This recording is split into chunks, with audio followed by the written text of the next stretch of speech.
Hey guys, welcome back to Overtakes. I'm Kel. And this is Misfit. And we are here with our preview for Friday of Week 2 of Stage 4.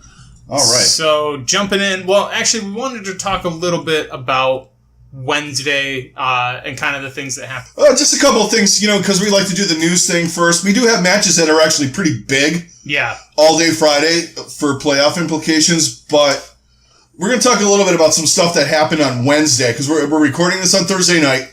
Right now we have the Spitfire playing San Francisco on while we're recording. London looks better.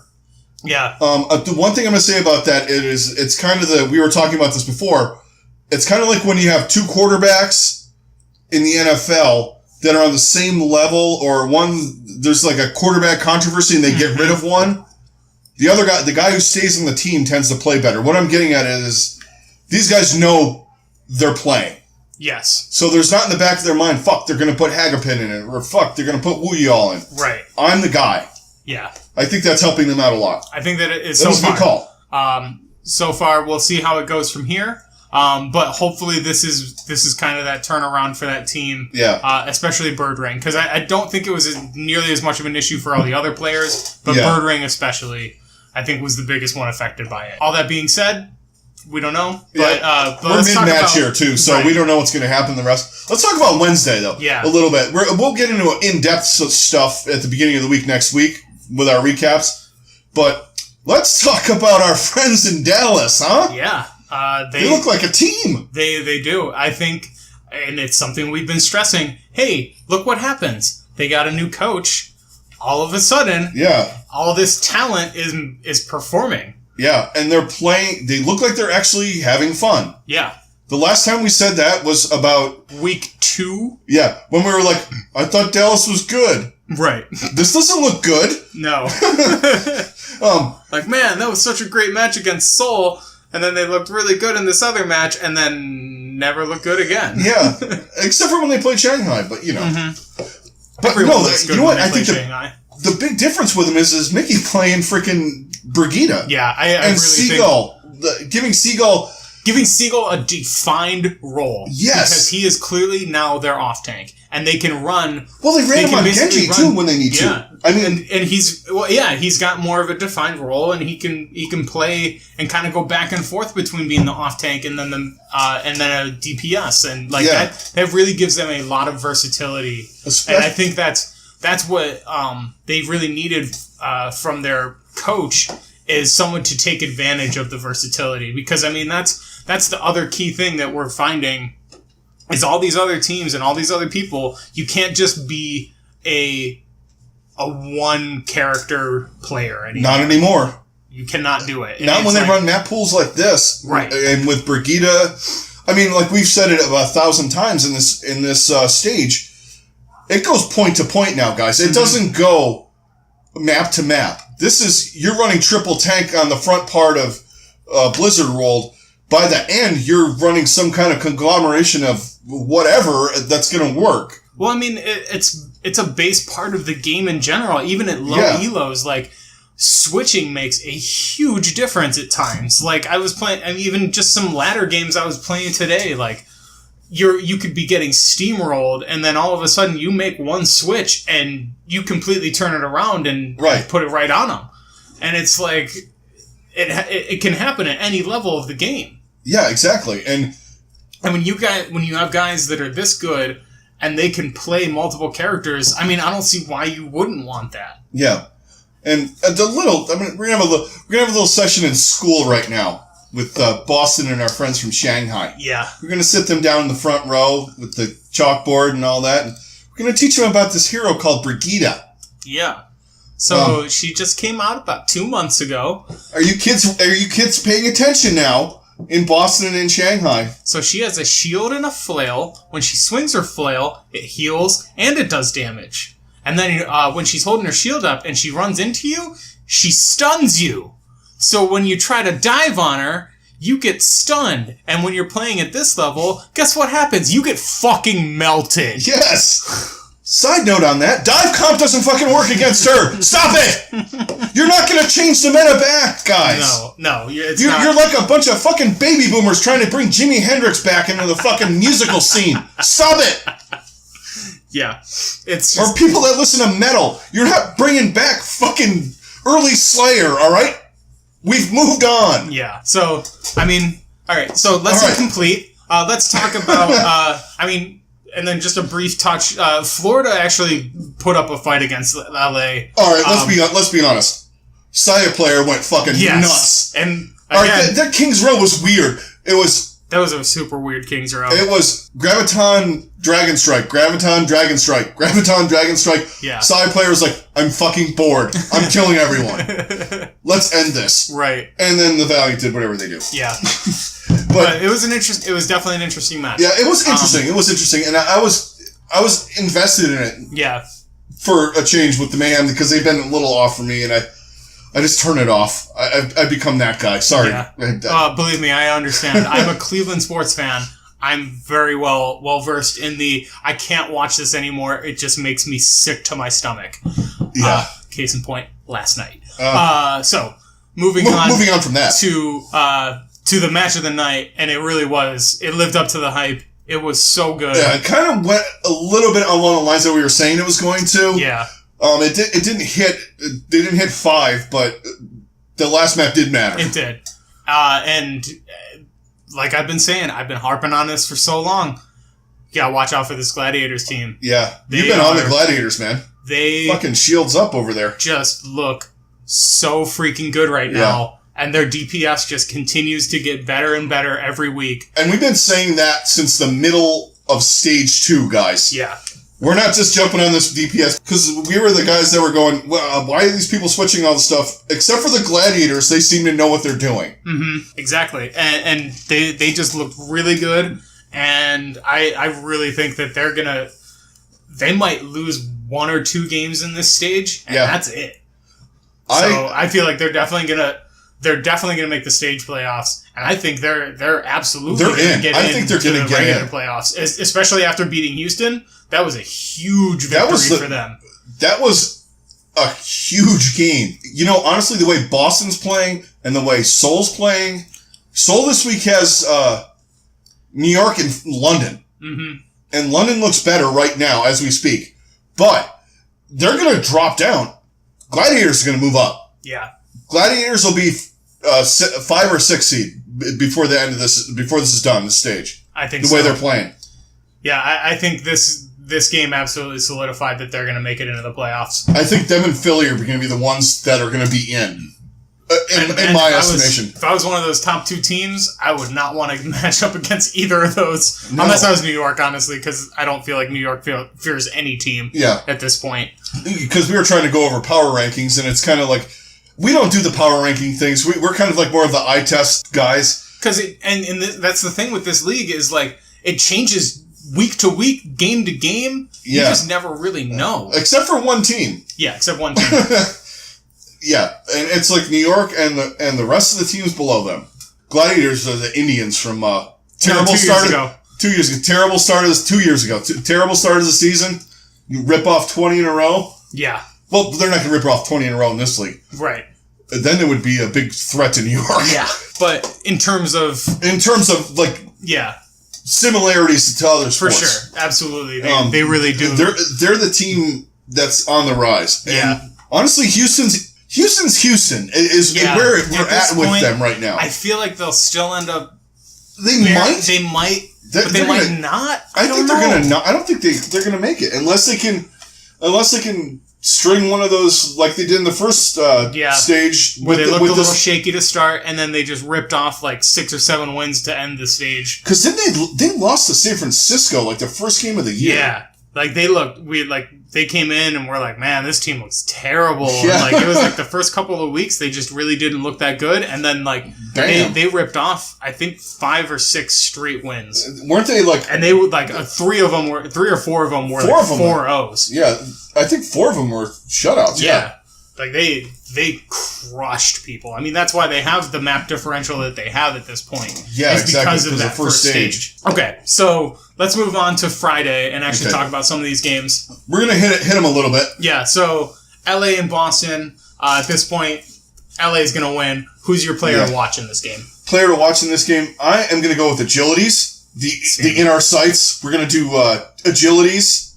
He's got the hero pool thing that we've been talking to you guys about. He's like hydration, libero.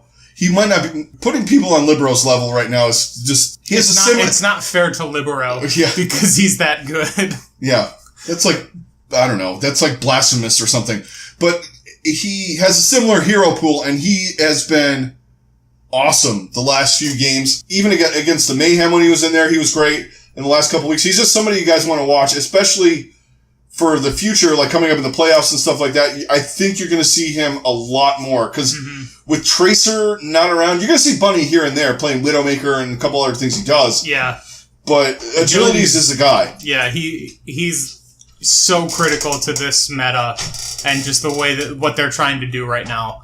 And then on the opposite side, I think the guy to really watch, because at this point, I feel like we know what Mistakes is. Yeah. Same with Striker. Like, he looked really good, but the really big question for Boston is coming down to their tanks. Yeah, and that's me too. Those are the people to really watch, and that's Gamsu, Note, and Kalios.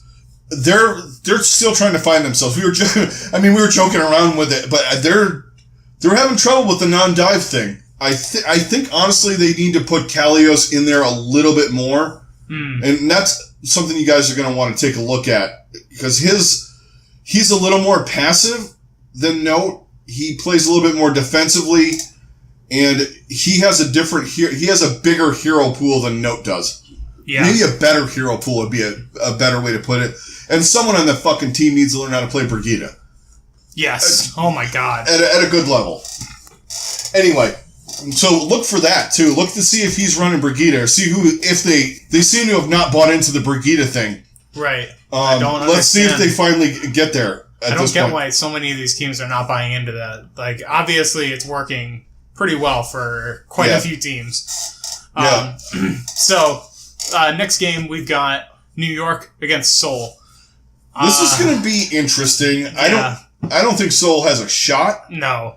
It's hard to say anyone has a shot against them, though. Right, and that's the thing. It's so hard to tell. And then on top of it, Seoul is just like, you really don't know which team is going to show up day in. And it's like, it's getting less and less likely that Lunatic High that we saw is ever going to show up again. Yeah, that's like asking for the 96 Bulls to come back, man. Right. Or the 91 Bulls, or you know what I mean. They're living on somewhat living on past victories and past championships.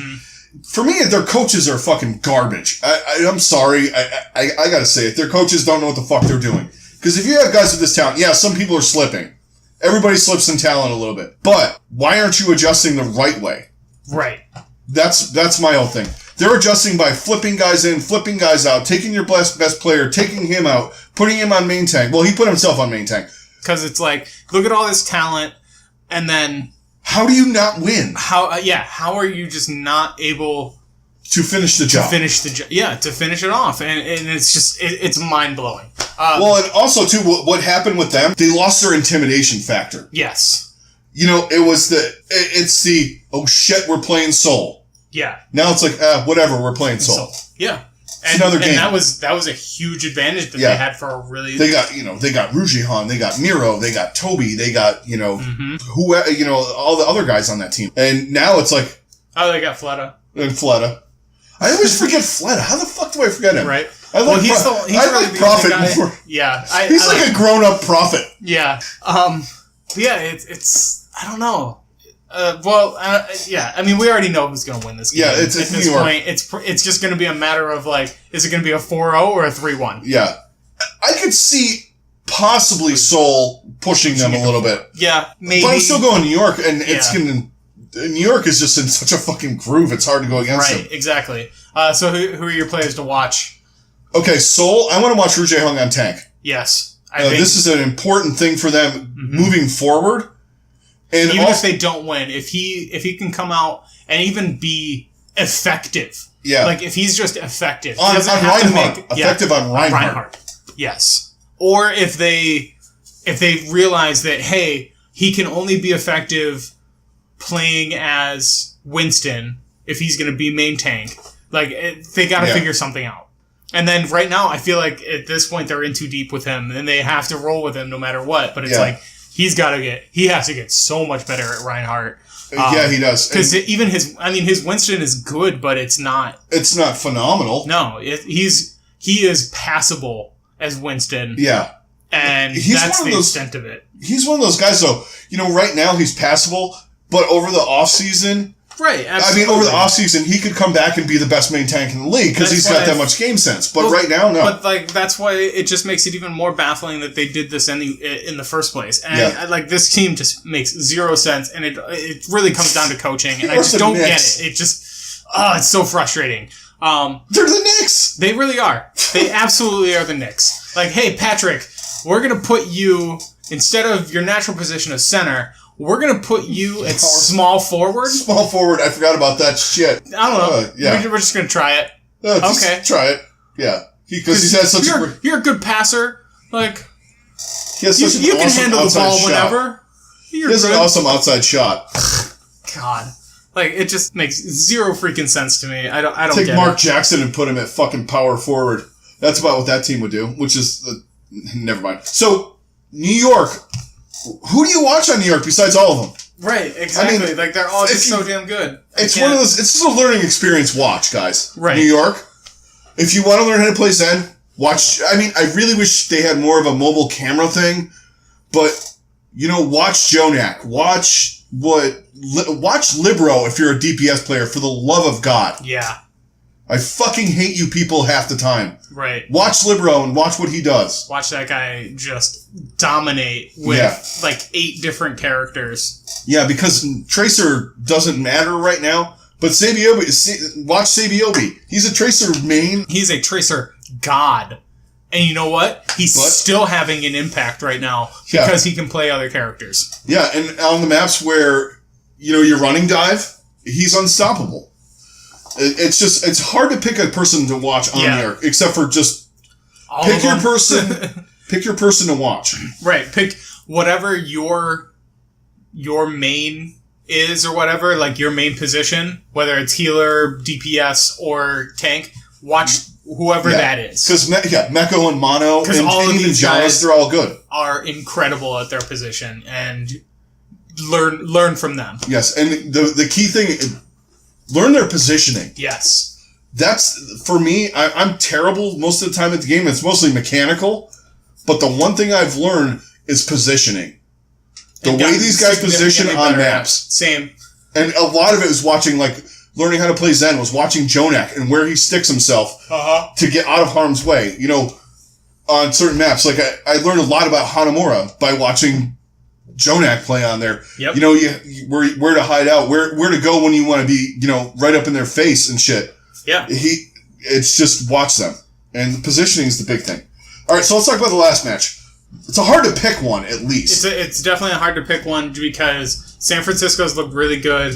So, Houston, San Francisco. This is a big match, actually. Because Houston San Francisco desperately needs this win. Because if they don't, then they are 100% out of the playoffs. Yeah, they're done. I don't give a shit what anybody says. They are done not making the playoffs if they lose this game. Yeah, because if they lose, they will have gone 0-2 this week. Mm-hmm. They would have dropped down to, I think, 7th. Yeah.